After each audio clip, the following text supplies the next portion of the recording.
Hello everyone, welcome back our channel. మరి ఈ రోజు ఏ టాపిక్ తో వచ్చాను అనుకుంటున్నారా? 6th క్లాస్ సిబిఎస్ఈ సిలబస్ లో తెలుగు నేరము శిక్ష అనే లెసన్ కోసం అయితే తెలుసుకుందాం. కొత్తగా నా ఛానల్ ని చూస్తున్న వాళ్ళు ఎవరైనా ఉంటే సబ్స్క్రైబ్ చేయడం మాత్రం మర్చిపోవద్దు. ఓ రోజు మా నాన్న తనని బస్తీలో జరిగే ఒక సమావేశానికి కారులో తీసుకెళ్లమండంతో ఎగిరి గంతేశాను. ఎలానో బస్తీకి వెళ్తున్నాను కాబట్టి మా అమ్మ తనకు అవసరమైన సరుకుల పట్టి ఇచ్చింది.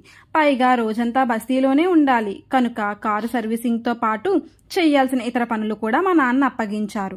ఆ ఉదయం మా నాన్నని దిగబెట్టాక సాయంత్రం 5 గంటలకు మళ్ళీ ఇక్కడికే రా, కలిసి ఇంటికి వెళ్దామన్నారు నాన్న. హడావిడిగా పనులన్నీ ముగించుకొని నేరుగా దగ్గరలోని సినిమా హాల్కి వెళ్ళాను. సినిమాలో జాన్ వేన్ చేసిన ద్విపాత్రాభినయంలో లీనమవ్వడంతో సమయం గుర్తు రాలేదు. నాకు గుర్తొచ్చేటప్పటికి సాయంత్రం 5:30 గంటలయింది.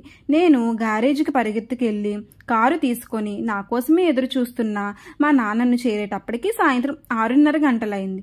ఎందుకు ఆలస్యమైంది అని ఆతృతతో నాన్న అడిగారు. జాన్ వేన్ సినిమా చూశానని ఆయనకు చెప్పటానికి సిగ్గుపడ్డ నేను, ఆయన అప్పటికే గ్యారేజ్ వారితో మాట్లాడి ఉన్న విషయం తెలియక కారు సిద్ధం కాలేదు, నేను వేచి ఉండాల్సి వచ్చింది అన్నాను.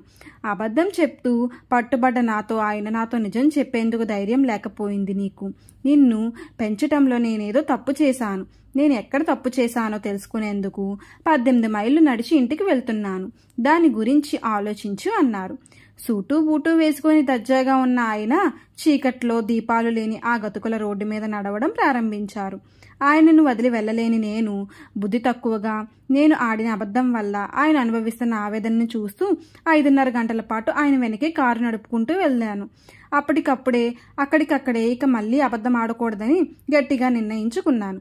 మనం మన పిల్లలను తిట్టి కొట్టి శిక్షించే పద్ధతిలో ఆయన నన్ను శిక్షించి ఉంటే నేనీ పాఠాన్ని నేర్చుకునే ఉండేవాడినా అని అప్పుడప్పుడు ఈ సంఘటన గురించి ఆలోచిస్తూ ఆశ్చర్యపోతూ ఉంటాను. నేర్చుకుని ఉండేవాడను కానని నా నమ్మకం. కానీ ఈ ఒక్క అహింసా చర్య ఎంత శక్తిమంతమైనదంటే ఇది నిన్ననే జరిగినట్లుగా అనిపిస్తుంది. ఆ హింసకున్న శక్తి అటువంటిది అని లెసన్ ద్వారా మనం తెలుసుకున్నాం.